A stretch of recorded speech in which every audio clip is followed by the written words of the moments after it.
Welcome back, my fellow dreamers, to Italy and to a hugely transformative day. I've got so many things to share with you. We reveal the early transformations of where we've been camping out for these first few months and just start to scratch the surface of all the things we need to do to make it into a real bedroom. I talk you through the conundrum we're facing with that famous walk-in wardrobe room with Minerva watching from above. And I come clean about a project I was so excited to show you in the bathroom that I ended up botching completely.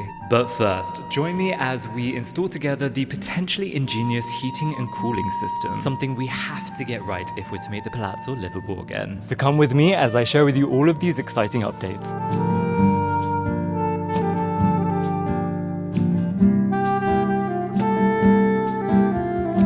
So here we are, I brought you back to the veranda. I know, I'm obsessed with this place. I can't get enough, but there's actually a very good reason for it.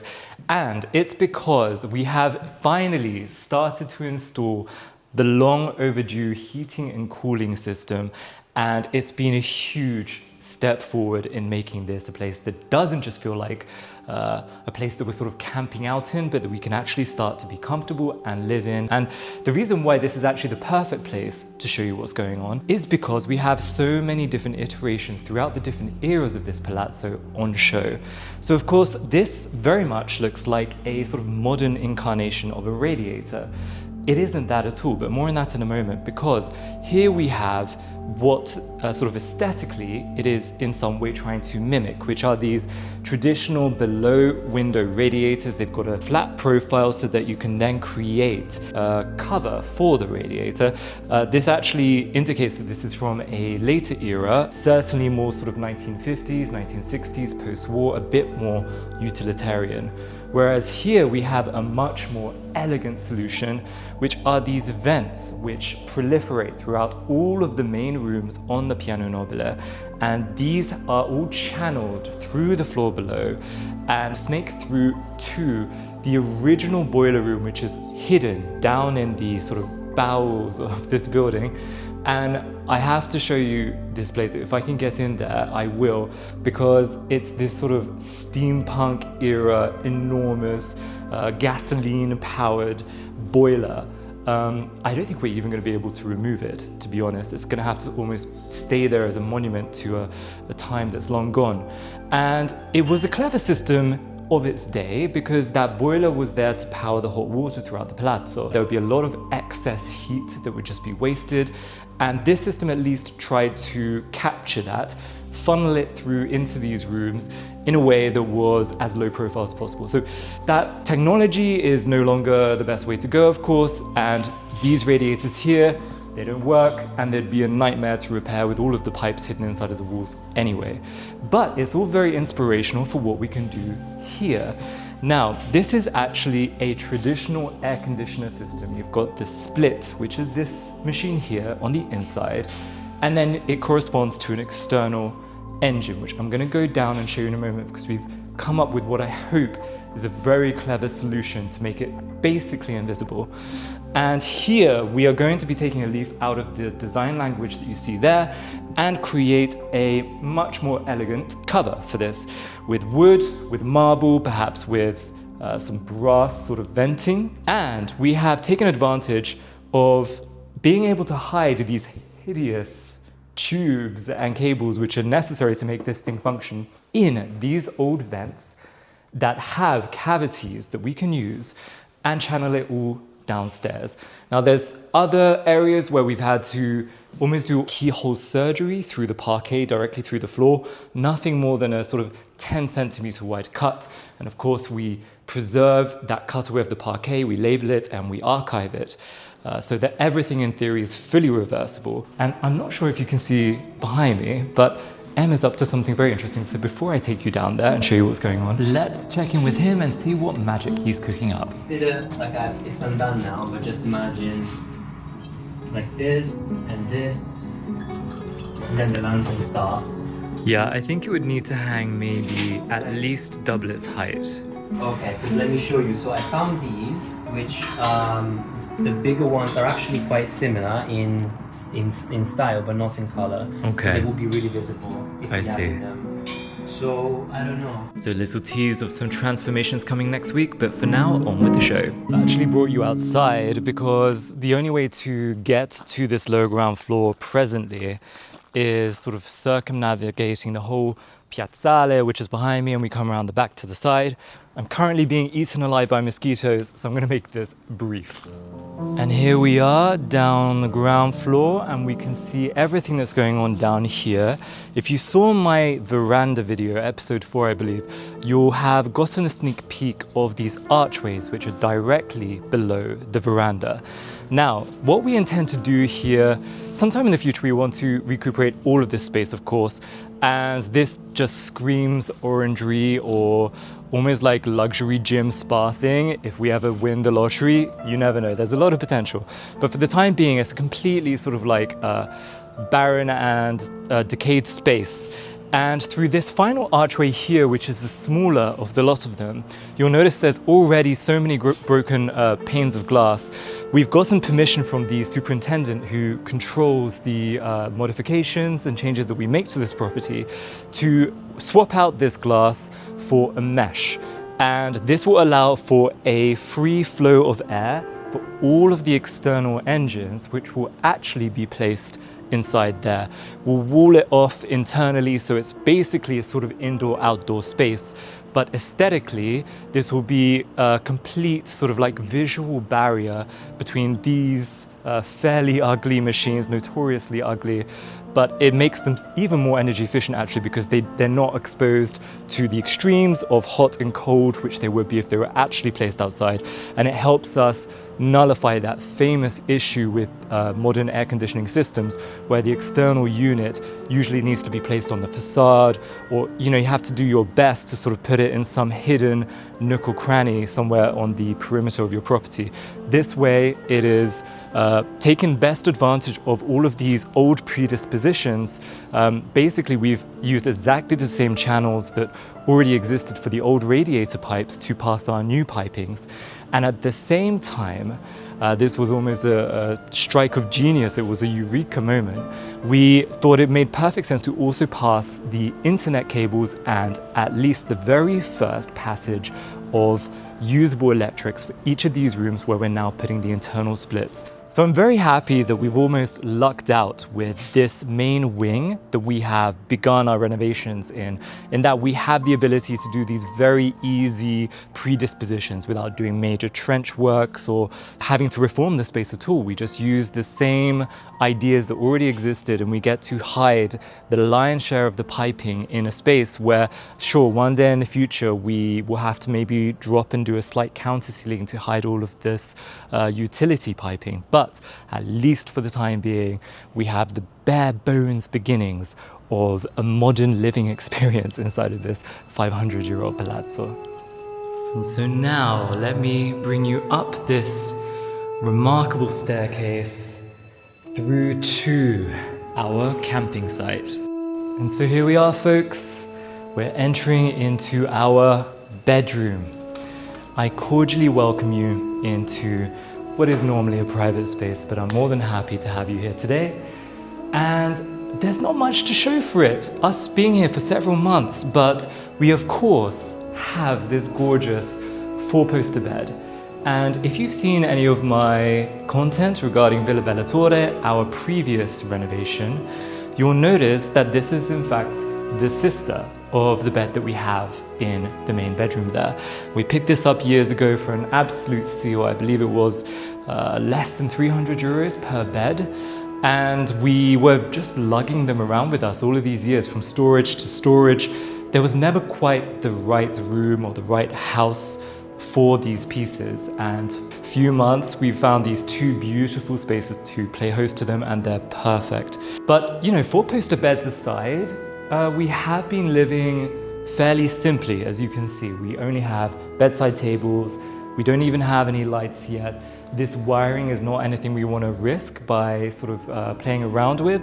And so, as I mentioned to you downstairs, our only source of electricity comes from this solitary plug that we have here next to the split that we have installed.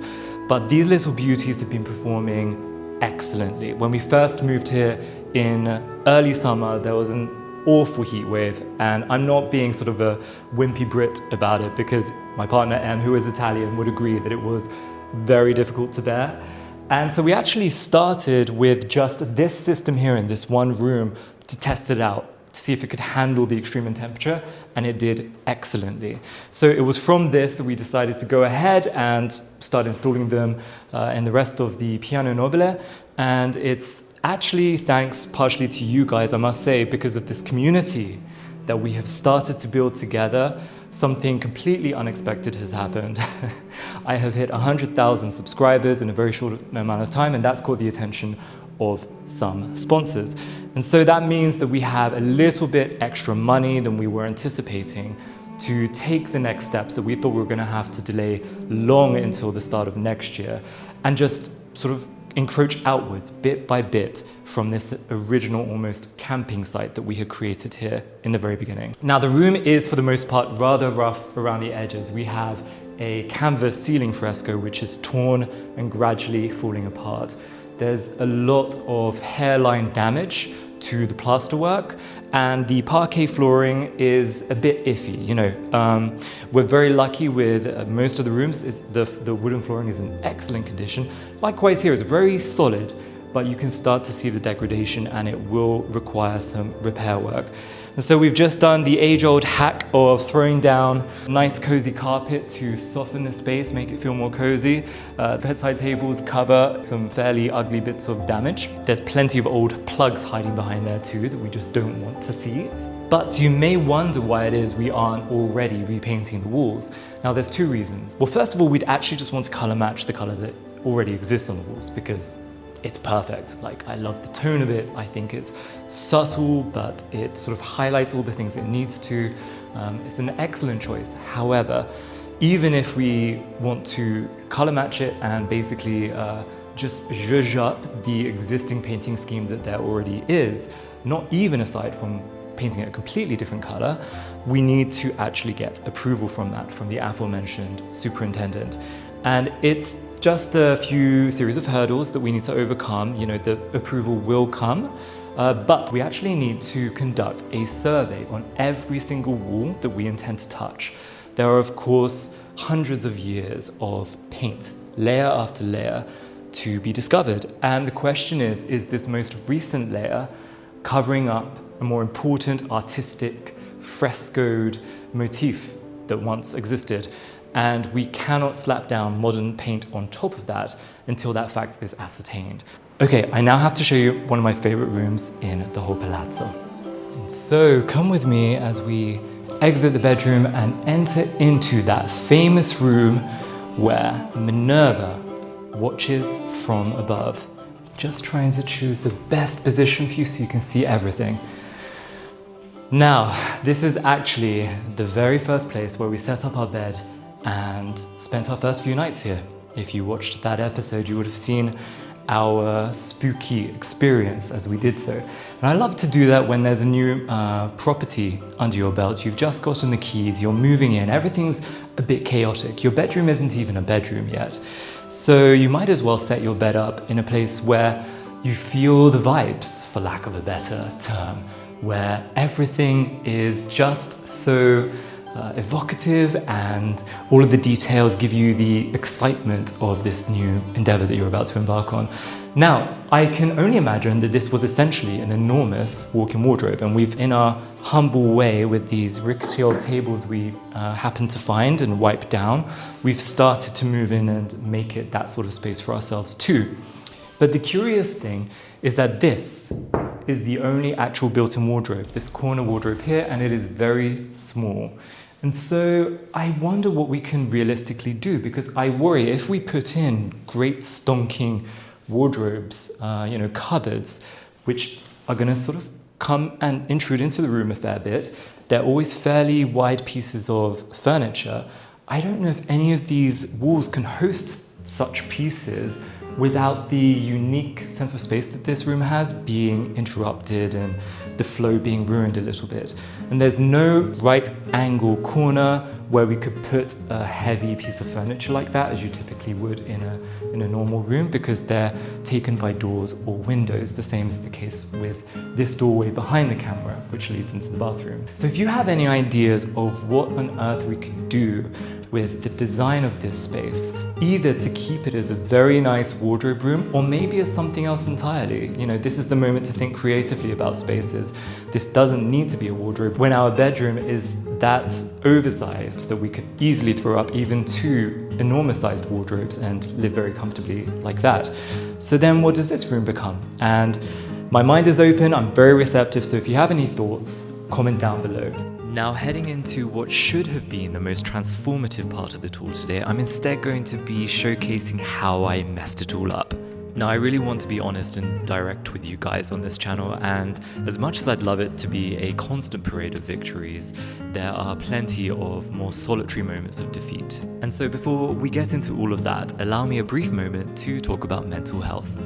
It's fair to say that our lives have changed a lot over the last few months and years, and our passion for saving these abandoned houses, it comes with a lot of ups, but a fair number of downs too. There's 1,000 setbacks that no one ever sees, big and small, and never having a place to truly call home is something that gets complicated, let's just say that. Em and I have each other, of course, but sometimes you need someone who isn't stuck in the trenches with you to hear you out and to help you make sense of that more messy version of yourself. For us, part of that journey has been made possible thanks to therapy. And so from personal experience, I am thrilled that BetterHelp is today's paid video partner. A therapist is there to listen, to ask questions, provide new perspectives, and they can also offer techniques to help you affect the positive change that you're looking for. And BetterHelp is so good at what they do because they give you full control. They allow you to change your therapist for free whenever you want,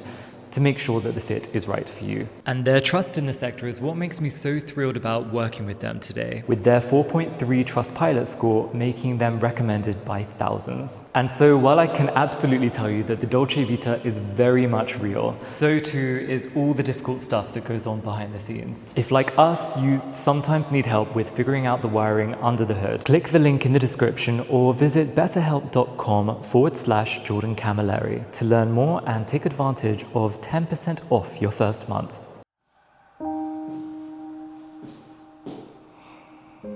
Well, I kind of botched it. So let me walk you through what happened, because this is not quite meant to look like this. It's rather in a sorry state, but here we go. This alcove here was meant to be completely finished in micro cement. Now this is a finish that I've done before successfully, on a much larger scale actually, over at Villa Bella Torre. Here I got whatever was to hand. It was a micro cement kit from a local place that was a lot cheaper, so I thought let's give it a go, and it just did not work out correctly. I tried to, it's one of these self-mix ones, and I feel that with micro cement it's very finely held in a balance, the ratios.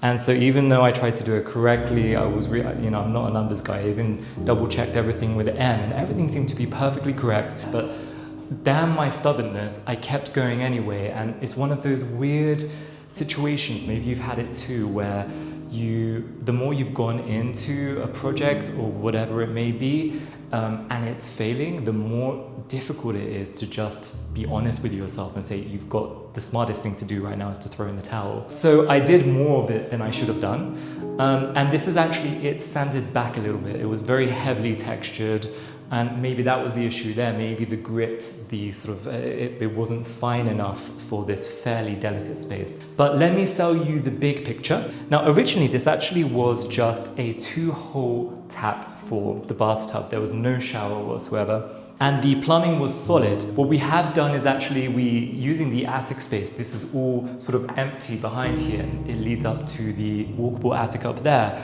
We've relayed the pipes just sort of sitting on the floor in modern plastic tubing. So it's gotten rid of all of that issue with the corrosion of the old lead pipes.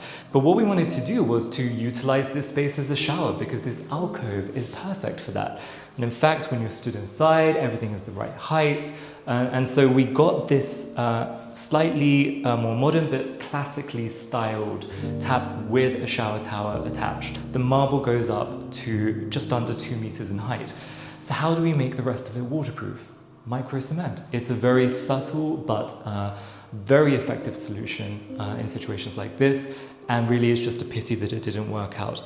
But to complete the idea, we're then going to place hooks and drape some very nice linen effect shower curtains. Now, of course, this is not the most elegant design in the world, but we're working with what we have so that we can create something workable, usable, and at least somewhat cute for the intermittent period before we can really revisit this place sometime in the future with a real budget and then go to town with the design. So with that on hold, we also have these elements here. So this sink was completely replaced, and it's always a fun thing to sort of coordinate pieces that come from different sources but that have the same design language, and I think we were quite successful with that with the chromeware that we've had to add. And then we have another element of embarrassment, I'll be honest, is the toilet. So this is a rather sweet looking toilet, I must say, as far as toilets go. And we realized only after the fact that the original toilet bowl that needed to be removed, it was completely decayed. It was installed in such a way where I think they never thought that it would ever need to be replaced. The wastage tube, this is the really glamorous part, is incredibly outset. I think it was installed at a time before there was standardization, to be honest. And so as it now stands, the toilet bowl just sits out a good, third of a meter from the wall. It looks very strange, but we'll find a way to solve that either through replumbing in the hopefully not too distant future, or by putting maybe a boxing behind it that could have a marble shelf. But speaking of replumbing, you'll notice also the flooring. Now, in a lot of the other bathrooms that we have here in the palazzo, with their own different types of marble, the marble was also carried through to the floor. It's not the case here, and in fact this flooring looks, I would venture to say, more recent, maybe 1950s, 1960s, and it could be better, in my opinion. It's one of the few places in the palazzo where I would not be sad to see this flooring go and to replace it with something a bit more interesting, maybe terracotta. And if and when that time comes, then that does give us the opportunity to open up the flooring and play with the plumbing. But speaking of strange aspects around this toilet, we're not done, because there is this very peculiar placement of this human height mirror, which is right next to the toilet bowl. And if you're gonna ask me why, I wish I had an answer. Maybe the better question is why we haven't removed it yet. And again, I don't have a satisfactory answer except to say that it's on the list of 1,000 things to do of a list that keeps growing. So we will get around to it, because it is a rather odd thing to have as you're doing your business, but I just can't understand. And then we have these stunning original Art Deco lights. Now these are LED new lights, and we only found one supplier in all of Italy that is still producing this, thank goodness. And so we actually have this predisposition in all the bathrooms. They're sort of drilled directly into the marble. And so it's great that we're going to be able to revive this everywhere. Now, to bring you guys fully up to speed, I've been busy at work trying to even out that messy texture. A whole bunch of replastering and sanding later, we're actually now experimenting with a new finish that allows us to do a base coat color first, but as that's currently drying, we'll have to return to that in future. Speaking of, you will not want to miss next week as we finally reveal the results of our grand ambitions for the kitchen that we've been working on for months, allowing us to kickstart the design and enjoyment of the surrounding rooms and spaces. Make sure you're subbed with the bell icon checked so you don't miss it, and join the community down in the comments below. Until next time, arrivederci.